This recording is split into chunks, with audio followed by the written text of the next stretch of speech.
अब हम prime minister के बारे में पढ़ेंगे कि प्राइम मिनिस्टर के बारे में जो पोस्ट ऑफ प्राइम मिनिस्टर है उसके बारे में कॉन्स्टिट्यूशनल प्रोविजंस क्या हैं और जनरल भी क्या हैं, जनरल प्रोविजंस क्या हैं। तो देखिए, प्राइम मिनिस्टर का जो पोस्ट है वो डायरेक्टली कहीं मेंशन नहीं है कि एक चैप्टर हो, जैसे प्रेसिडेंट के ऊपर, वाइस प्रेसिडेंट के ऊपर, काउंसिल ऑफ मिनिस्टर्स के ऊपर है। जहां काउंसिल ऑफ मिनिस्टर्स की बात की हुई है वहीं पे ही उन्होंने प्राइम मिनिस्टर की भी बात की है। तो डायरेक्टली डिटेल में मेंशन नहीं है, लेकिन कुछ आर्टिकल उनके बारे में बात करते हैं। और ये हम सबको पता है कि जो एक्चुअल में पावर जो है वो किस पोस्ट में है हमारी कंट्री में, वो in the post of prime minister ही है। प्राइम मिनिस्टरशिप ही एक ऐसी पोस्ट है जिसमें सबसे ज्यादा पावर है।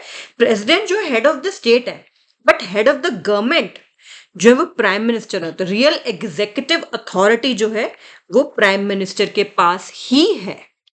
कॉन्स्टिट्यूशनल प्रोविजंस पे हम आते हैं तो देखिए, सबसे पहले आर्टिकल 74 क्या कहता है। आर्टिकल 74 कहता है कि there shall be a council of ministers with the prime minister at the head. किस लिए होगा वो council of ministers? To aid and advise the president who shall in the exercise of his functions act in accordance with such advice। ये 42nd constitution amendment act से बोला गया था कि जो प्रेसिडेंट है उनको काउंसिल ऑफ मिनिस्टर्स के एडवाइस पे ही चलना है। लेकिन बाद में जो फिर इंदिरा गांधी गवर्नमेंट जब गिर गई थी, उसके बाद जो नेक्स्ट गवर्नमेंट आई थी उन्होंने कुछ चीजें अंडू की थी 42nd अमेंडमेंट एक्ट वाली, जिसमें से 44th कॉन्स्टिट्यूशन अमेंडमेंट एक्ट में उन्होंने ये बोला था कि प्रेसिडेंट बाउंड तो होंगे, लेकिन एक बार वो रिकंसिडरेशन के लिए भेज सकते हैं उस एडवाइस को, काउंसिल ऑफ मिनिस्टर्स की रिकंसिडरेशन के लिए भेज सकते हैं।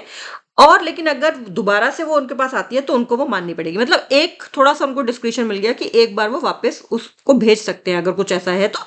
The president is bound to act according to this advice provided that the president may require the council of ministers to reconsider such advice either generally or otherwise, and the president shall act in accordance with the advice tendered after such reconsideration। तो मतलब थोड़ा सा description मिल गया president को कि वो एक बार वापस भेज सकते हैं। तो आर्टिकल 74 में यानी कि प्राइम मिनिस्टर की बात उन्होंने करी, क्योंकि काउंसिल ऑफ मिनिस्टर्स के अगर हेड प्राइम मिनिस्टर है तो अल्टीमेटली पावर तो वेस्ट करती है प्राइम मिनिस्टर के पास ही। एंड फिर एक बहुत इंपॉर्टेंट पॉइंट इसमें यह भी है कि क्या कोई मैटर रिकंसिडरेशन कि क्या एडवाइस दी गई थी, the question whether any, and if so, what advice was tendered by the ministers to the president shall not be inquired into any court। क्योंकि अगर ऐसा होता है तो फिर ये बहुत ज्यादा इंटरफेरेंस हो जाएगी, मतलब ये ओवररीच हो जाएगा, जुडिशियल ओवररीच हो जाएगा। तो कोई भी कि क्या एडवाइस दी गई है प्रेसिडेंट को, कोई दी भी गई है या नहीं, और अगर दी गई है तो क्या एडवाइस दी गई है, ये किसी भी कोर्ट में पूछा नहीं जा सकता। ठीक है, तो आर्टिकल 74 में क्या है, काउंसिल ऑफ मिनिस्टर्स होंगे with the prime minister at the head, जो कि एडवाइस करेंगे प्रेसिडेंट को अब उनके फंक्शंस में। और हम आगे ये भी देखेंगे कि कितने प्राइम मिनिस्टर थे जो वाइल इन ऑफिस उनकी डेथ हो गई, कितने ऐसे प्राइम मिनिस्टर्स रहे हैं जो किसी न किसी स्टेट के चीफ मिनिस्टर रहे हैं, कितने ऐसे प्राइम मिनिस्टर रहे हैं जो राज्यसभा के मेंबर्स थे ना कि लोकसभा के, और ये सब हम देखेंगे अभी। तो ये हो गया आर्टिकल 74। अब आर्टिकल 75 में क्या कहा जाता है? आर्टिकल 75 में कहते हैं कि प्रेसिडेंट अपॉइंट करता है प्राइम मिनिस्टर, और हमने प्रेसिडेंट वाले चैप्टर में भी देखा था कि जो प्राइम मिनिस्टर है ही holds office during the pleasure of the president. Other ministers also hold office during the pleasure of the president. यहाँ पे प्लेजर का मतलब ये नहीं है कि जब मर्जी प्रेसिडेंट की मतलब मन हुआ तो वो प्राइम मिनिस्टर को हटा सकते नहीं। बेसिकली इसका मतलब ये होता है कि जब तक उनके पास लोकसभा का कॉन्फिडेंस होता है। बाय कन्वेंशन पीएम जो होते हैं वो लीडर होते हैं मेजॉरिटी पार्टी के, या अगर एक पार्टी नहीं है तो उनका कोलिशन है, गठबंधन जिसको हम कहते हैं, लोकसभा में। अदर मिनिस्टर्स जो होते हैं उनको प्रेसिडेंट अपॉइंट करते हैं, बट किसके एडवाइस पे? प्राइम मिनिस्टर के एडवाइस पे ही बाकी मिनिस्टर्स को प्रेसिडेंट अपॉइंट करते हैं। अगर किसी पार्टी की क्लियर मेजॉरिटी नहीं है, अगर किसी पार्टी की क्लियर मेजॉरिटी नहीं है तो प्रेसिडेंट अपना डिस्क्रिशन यूज कर सकते हैं और किसी लीडर को इनवाइट कर सकते हैं जो कि मेजॉरिटी सपोर्ट बाद में सीख कर लेगा। तो ये एक डिस्क्रिशनरी पावर है किसकी? प्रेसिडेंट की, कि अगर कोई पार्टी मेजॉरिटी में नहीं है तो। ठीक है, और कई बार ऐसा यूज भी किया गया है। ठीक है, जैसे कि जब अभी हम देखिए आगे मैं आपको दिखाऊंगी कि इलेक्शन, अभी जब मैं आपको लिस्ट दिखाऊंगी कि प्राइम मिनिस्टर्स की, उसी समय इस बारे में भी बात करेंगे कि कहां पे कैसे हुआ था। पहले हम ये कॉन्स्टिट्यूशनल प्रोविजन देख लेते हैं। फिर कहते हैं कि a person who is not a member of either house of the parliament, A person who is not a member of either house of the parliament can also be appointed PM, but they must get elected or nominated within 6 months or resign. Lok Sabha के लिए elected और राज्यसभा के लिए elected या nominated ही होते हैं generally, अगर राज्यसभा के लिए होते हैं विद इन 6 months, और नहीं तो उनको रिजाइन करना पड़ेगा अगर वो 6 महीने के अंदर मेंबर ऑफ पार्लियामेंट नहीं बनते। तो यानी कि एक, और ये भी फिर बाद में सुप्रीम कोर्ट ने ये भी क्लैरिफिकेशन दिया था कि जरूरी नहीं है कि ये प्राइम मिनिस्टर बनने से पहले अपनी सपोर्ट प्रूव करे लोकसभा में, बाद में भी कर सकते हैं, लेकिन मैक्सिमम वो 6 मंथ से बिना बिना मेंबर ऑफ द पार्लियामेंट बने कोई पीएम रह सकता है। फिर एक बहुत इंपॉर्टेंट पॉइंट है कि council of ministers collectively responsible होते हैं लोकसभा को, यानी कि अगर नो कॉन्फिडेंस मोशन पास हो गया तो पूरे के पूरे जो काउंसिल ऑफ मिनिस्टर्स होते हैं, कैबिनेट होता है, उनको रिजाइन करना पड़ता है, और ये इवन इंडिविजुअली भी रिस्पॉन्सिबल होते हैं। और मिनिस्टर्स को पब्लिकली सपोर्ट करना होता है कैबिनेट डिसीजंस, चाहे वो प्राइवेटली डिसएग्री भी करते हो, ठीक है, क्योंकि अगर कोई ऐसे करेगा कि कैबिनेट डिसीजन को पब्लिकली सपोर्ट नहीं करेगा तो फिर प्राइम मिनिस्टर जनरली ऐसे मिनिस्टर्स को फिर कहते हैं कि आप रिजाइन करिए, उस मिनिस्टर को खाली। कलेक्टिव रिस्पॉन्सिबिलिटी और इंडिविजुअल रिस्पॉन्सिबिलिटी दोनों होते हैं, ठीक है। Entire council resigns if Lok Sabha loses confidence, and PM individual में क्या है, PM can ask a minister to resign और recommend dismissal by president. Article 78 क्या कहता है? आर्टिकल 78 कहता है कि प्राइम मिनिस्टर की ड्यूटी है क्या, ये हमने प्रेसिडेंट वाले चैप्टर में भी पढ़ा था, कि वो कम्युनिकेट करेंगे सारे डिसीजंस। किसके डिसीजंस? काउंसिल ऑफ मिनिस्टर्स के डिसीजन प्रेसिडेंट को, चाहे वो administration of the affairs of the union हो या कोई प्रपोजल्स है लेजिस्लेशन के लिए। ये हम प्रेसिडेंट वाले पार्ट में भी कर चुके हैं कि प्राइम मिनिस्टर की, बेसिकली प्राइम मिनिस्टर ही चैनल ऑफ कम्युनिकेशन है between council of ministers and the president, right. Prime minister ही उनके बीच का एक सूत्र है, ठीक है, a thread between them.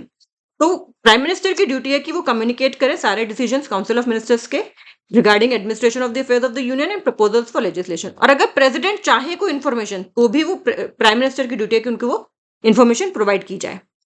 And ये भी प्राइम मिनिस्टर की ड्यूटी है कि अगर प्रेसिडेंट चाह रहे हैं कोई मैटर को रिकंसिडरेशन, तो वो मैटर जो है वो काउंसिल ऑफ मिनिस्टर्स के पास भेजें। लेकिन अगर वो और किसी मिनिस्टर ने तो उस पर डिसीजन ले लिया है, कोई मैटर है जिसपे किसी, ये हमने उस प्रेसिडेंट वाले पार्ट में पढ़ा था कि अगर किसी मिनिस्टर ने कोई डिसीजन ले लिया है, ठीक है, लेकिन काउंसिल ऑफ मिनिस्टर्स ने उसको कंसिडर नहीं किया अभी तक, तो प्रेसिडेंट कह सकते हैं कि भाई ये पूरी की पूरी काउंसिल को दिखा दो, इंस्टेड ऑफ एक मिनिस्टर का डिसीजन है, लेकिन अगर प्रेसिडेंट को लगे कि नहीं थोड़ा और भी मल्टी व्यू हो जाएंगे, थोड़ा मल्टीपल व्यूज हो जाएंगे किसी पर्टिकुलर एक इशू पे, तो वो कह सकते हैं कि काउंसिल ऑफ मिनिस्टर्स को भी वो काउंसिल ऑफ मिनिस्टर्स की कंसिडरेशन के लिए उसको कह सकते हैं।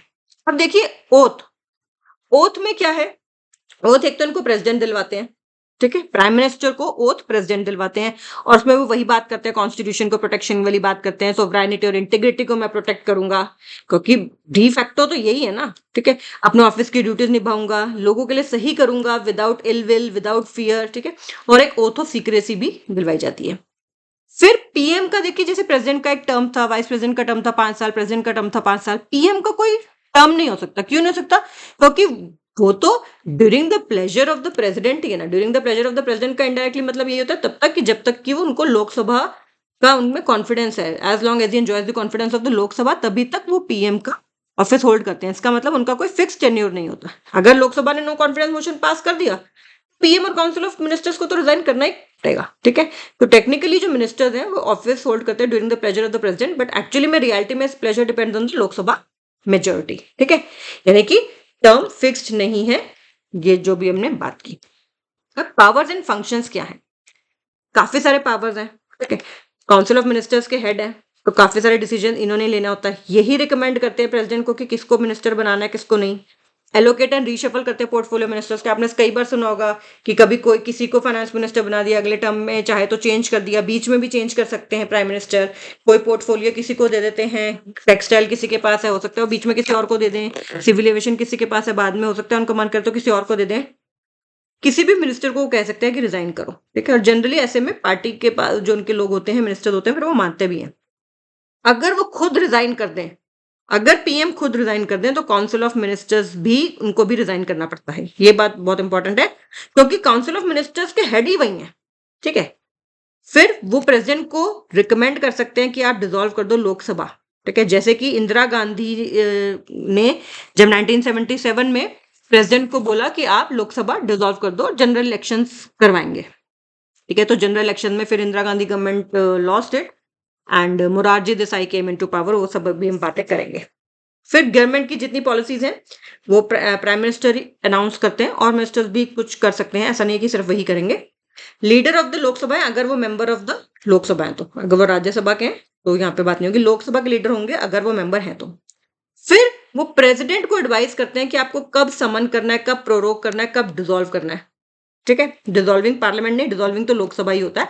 ठीक है, लेकिन कब समन करना है पार्लियामेंट को, कब प्रोरोग करना है पार्लियामेंट को, और कब डिसॉल्व करना है लोकसभा को। Council of ministers headed by the PM can recommend president to issue ordinances. ये भी हमने प्रेसिडेंट वाले पार्ट में किया था कि काउंसिल ऑफ जो पावर है प्रेसिडेंट के पास to issue ordinances, to promulgate ordinances, वो अपनी मर्जी पे, डिस्क्रिशन पे नहीं करते यूज। वो पावर वो तभी करते हैं जब council of ministers which is headed by the prime minister उनको रिकमेंड करता है कि हाँ कोई ऑर्डिनेंस इशू करो। फिर काफी इंपॉर्टेंट जो बिल्स होते हैं उसमें भी इनका ऑब्वियसली रोल होता है। देखा जाए तो सब कुछ इन्हीं का ही होता है, पावर तो इन्हीं के पास है। फिर president acts on advice of the PM and council of ministers हमने देख लिया। पीएम कम्युनिकेट करते हैं कैबिनेट डिसीजन प्रेसिडेंट को। पीएम एडवाइस करते हैं प्रेसिडेंट को कि अपॉइंटमेंट के बारे में, गवर्नर किसको बनाना है, जजेस के बारे में, क्योंकि इसमें भी थोड़ा सा रोल है जजेस के, उसमें भी controller and auditor general, election commissioners, finance commission के कमिश्नर एंड सो ऑन, बहुत सारी पोस्ट के लिए वही उनके। फिर फॉरेन पॉलिसी की भी बात आती है। इंडिया को रिप्रेजेंट करते हैं प्रेसिडेंट भी करते हैं, ठीक है, लेकिन जनरली फोरम्स जो होते हैं, ठीक है, यूएन है, G20 के, ब्रिक्स है, इसमें प्रेसिडेंट नहीं जाते हैं ऐसे एज सच करके, मतलब वहां पे डिस्कशंस के लिए, ठीक है, कि कोई मीटिंग है, कोई इंपॉर्टेंट चीजें डिसीजन होनी है, तो इस तरह के फोरम्स में जनरली पीएम करते हैं, और मिनिस्टर्स भी कर सकते हैं, ऐसा नहीं है। फिर he conducts foreign relations and treaty negotiations भी, of course president also does that। फिर नेशनल इमरजेंसी के बारे में हमें पता है कि अगर कुछ ऐसा हो जाता है जिसको हम बहुत डिटेल में पढ़ेंगे, वहां पे एक्चुअली में पावर सबकी सब पीएम के पास होती है, ठीक है, वही सेंट्रल फिगर होता है डिसीजन मेकिंग में। 42nd अमेंडमेंट एक्ट ने क्या किया था, ऊपर भी हमने बात की थी कि वो बाइंडिंग कर दिया था प्रेसिडेंट के ऊपर कि वो एक्ट करे एडवाइस पे, काउंसिल ऑफ मिनिस्टर्स की एडवाइस पे। बट 44th ने थोड़ा सा उसको थोड़ा चेंज किया कि एक बार आप भेज सकते हो वंस, ठीक है, you can send it for reconsideration, but अगर रिकंसिडरेशन के बाद भी आता है तो यू मस्ट एक्सेप्ट इट। तो प्रेसिडेंट के पास लिमिटेड पावर है, यहाँ पे लिमिटेड डिस्क्रिप्शन है। ये माना जाता है कि he is the keystone of the cabinet, ये जेनिंग्स ने कहा था, and so on. Real head of the state है, फर्स्ट अमंग इक्वल्स हैं, प्राइमस इंटर पेयर्स, ठीक है, काउंसिल ऑफ मिनिस्टर्स में he is the first among equals. हमने आर्टिकल 74 भी देख लिया है, आर्टिकल 75 भी देख लिया, और आर्टिकल 78 भी देख लिया। अब देखिए list of prime ministers of India. एक तो 3 ऐसे प्राइम मिनिस्टर्स रहे हैं जिनकी death while they were the prime ministers तब हो गई थी। जवाहरलाल नेहरू जी की, Shri Jawaharlal Nehru, he was holding the post of prime minister when he died. Lal Bahadur Shastri ji भी, देन यूएसएसआर में वो गए हुए थे ताशकंद डिक्लेरेशन साइन करने के लिए, और उसके बाद उनको कहा जाता है कि हार्ट अटैक आया, जो कि थोड़ा सा उसके ऊपर भी कई मिस्ट्रीज हैं। और एक इंदिरा गांधी जी, जब उनको जब वो 80 to 84 वाली उनकी जब टर्म चल रहा था, तब उनको उन्हीं के गार्ड्स ने असैसिनेट कर दिया था। तो 3 ऐसे प्राइम मिनिस्टर्स रहे हैं who died while in office, Jawaharlal Nehru, Lal Bahadur Shastri, Indira Gandhi. And एक ही ऐसे इंसान रहे हैं गुलजारी लाल नंदा, जो कि 2 बार एक्टिंग प्रेसिडेंट रहे हैं। एल्डेस्ट, सबसे बड़े थे वो उम्र में, तो उनको बना दिया गया था जब जवाहरलाल नेहरू जी की अचानक से उनकी डेथ हो गई, तो गुलजारी लाल नंदा जी को बना दिया गया था। इसी तरह से लाल बहादुर शास्त्री जी जब ताशकंद गए हुए थे तो अचानक से उनकी डेथ हो गई थी, तो उस समय भी गुलजारी लाल नंदा जी को बना दिया गया था एक्टिंग प्राइम मिनिस्टर।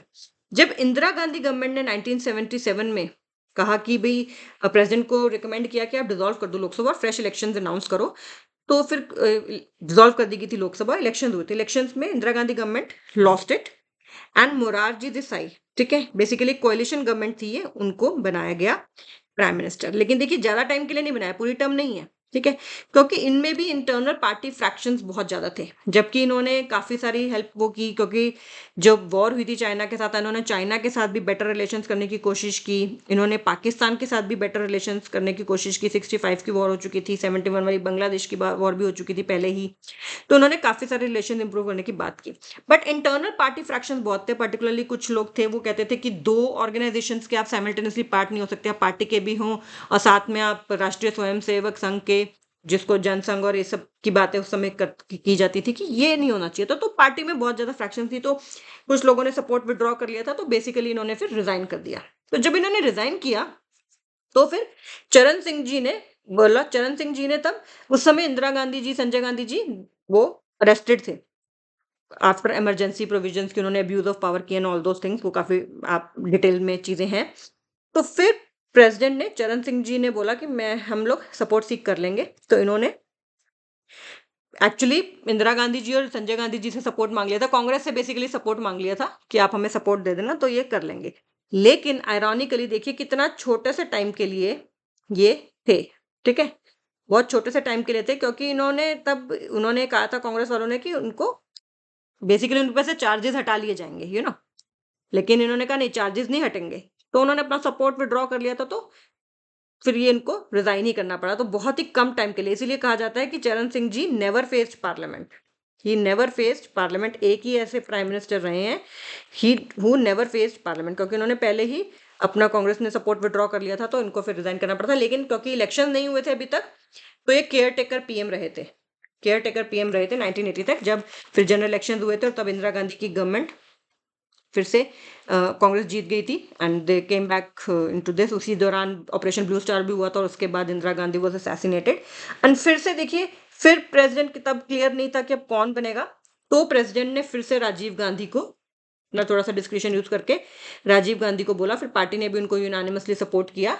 और फिर उन्होंने अपना कॉन्फिडेंस भी जो लोकसभा में भी मेजोरिटी प्रूव की एंड सो ऑन। देखिए ये जनता पार्टी थी, ये जनता पार्टी सेकुलर थी, ठीक है, कि सेकुलर और किसी का मेंबर नहीं होना, आरएसएस का, संघ का, ये सब चीजें। तो ये था। इसी तरह से सबसे स्मॉलेस्ट ड्यूरेशन के लिए अगर किसी ने होल्ड किया है वो थे अटल बिहारी वाजपेयी जी, ठीक है, बहुत कम दिनों के लिए ये इन्होंने सबसे कम टेन्योर इन्हीं का रहा है, बाद में दोबारा आए थे, ठीक है, यहाँ पे दोबारा आए थे जब इन्होंने अपना टर्म पूरा भी किया था। देखिए ये आपको नाम सबके याद होने चाहिए, कौन कौन हमारे प्राइम मिनिस्टर रहे। जवाहरलाल नेहरू जी, गुलजार नंदा जी एक्टिंग थे 2 बार, लाल बहादुर शास्त्री जी, इंदिरा गांधी जी, मोरारजी देसाई जी, चरण सिंह जी, फिर दोबारा से इंदिरा गांधी इलेक्ट हुई थी, राजीव गांधी जी, फिर उनको भी उस अच्छा जो राजीव गांधी थे वो देखिए अपनी टर्म में उनकी डेथ नहीं हुई थी, वो 1991 में कैंपेनिंग कर रहे थे, 1991 में कैंपेनिंग कर रहे थे, तब उनकी एक कैंपेनिंग के दौरान, एक कैंपेन के दौरान हुई थी उनको जो असैसिनेशन हुआ था उनका, वो ड्यूरिंग हिज ऑफिस नहीं हुआ था। फिर राजीव गांधी जी के बाद वीपी सिंह, चंद्रशेखर जी, सब देखिए छोटे छोटे गवर्नमेंट्स रही हैं उसके बाद। देखिए यहाँ पे भी एकदम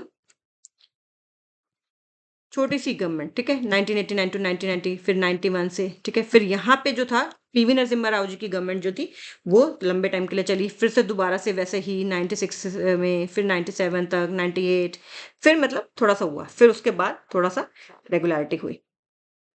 फर्स्ट पीएम हमारे जवाहरलाल नेहरू, लॉन्गेस्ट सर्विंग भी Jawaharlal Nehru, first PM Jawaharlal Nehru ji, longest serving भी। First women PM Indira Gandhi, shortest tenure Atal Bihari Vajpayee ji का रहा था, और करंट पीएम तो आपको पता है नरेंद्र मोदी जी हैं। सेकंड जो लॉन्गेस्ट टेन्योर था वो था इंदिरा गांधी जी का, बट अब नरेंद्र मोदी जी ने उसको एक्सीड कर लिया है, कंटिन्यूस वाला, ठीक है।